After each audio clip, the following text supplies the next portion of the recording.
Hi, I'm Gloria Brooks, founder of 𝐂𝐞𝐥𝐞𝐢 𝐬𝐷. Welcome to my Native American short stories for high school PDF series. Today, I'll be reading aloud from American Indian fairy tales collected by Henry Schoolcraft and retold by W.T. Larned.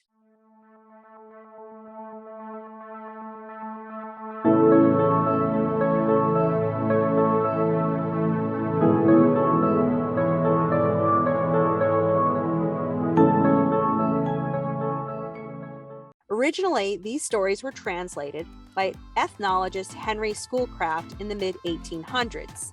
Schoolcraft learned the language of the Chippewa Indians living in the Lake Superior area, and he wrote down their stories, which had been passed down by word of mouth for centuries or longer. More information about this book with relevant links can all be found in the description below. In the description below, you'll also find links to my Native American unit study and links to the rest of this story read aloud.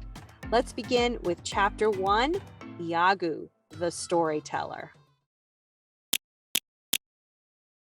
American Indian Fairy Tales. American Indian Fairy Tales, retold by W.T. Larned, illustrated by John Ray. To Young America, from the Oldest Americans. Iagoo, the Storyteller. There was never anyone so wise and knowing as Iagoo. There never was an Indian who saw and heard so much. He knew the secrets of the woods and fields and understood the language of birds and beasts.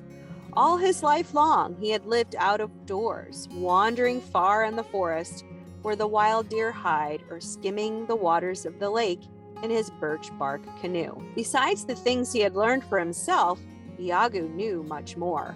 He knew the fairy tales and the wonder stories told him by his grandfather, who had heard them from his grandfather, and so on, away back to the time when the world was young and strange, and there was magic in almost everything. Iagoo was a great favorite with the children. No one knew better where to find the beautiful colored shells, which he strung into necklaces for the little girls. No one could teach them so well just where to look for the grasses, which their nimble fingers wove into baskets. For the boys, he made bows and arrows, bows from the ash tree that would bend far back without breaking, and arrows strong and straight from the sturdy oak. But most of all, Iagoo won the children's hearts with his stories. Where did the robin get his red breast? How did fire find its way into the wood so that an Indian can get it out again by rubbing two sticks together? Why was Coyote the prairie wolf so much cleverer than the other animals? And why was he always looking behind him when he ran? It was old Iagoo who could tell you where and why. Now winter was the time for storytelling. When the snow lay deep on the ground, the north wind came howling from his home in the land of ice, and the cold moon shone from the frosty sky. It was then that the Indians gathered in the wigwam. It was then that Iagoo sat by the fire of blazing logs, and the little boys and girls gathered around him. Ooh, ooh, wailed the north wind. The sparks leapt up, and Iagoo laid another log on the fire.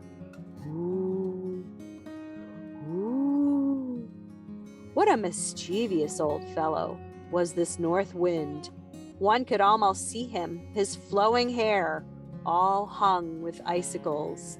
If the wigwam were not so strong, he would blow it down, and if the fire were not so bright, he could put it out. But the wigwam was made on purpose for just such a time as this, and the forest nearby had logs to last forever, so the north wind could only gnash his teeth and say,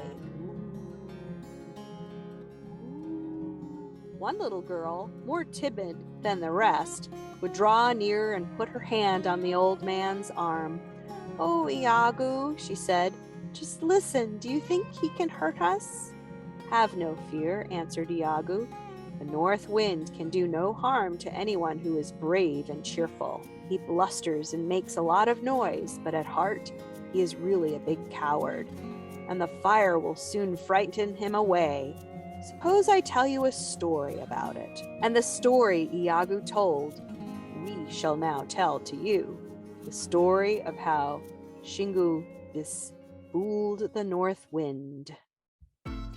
Go ahead now and click on the next video that pops up here, and I will see you in the next American Indian Fairy Tales Read Aloud video.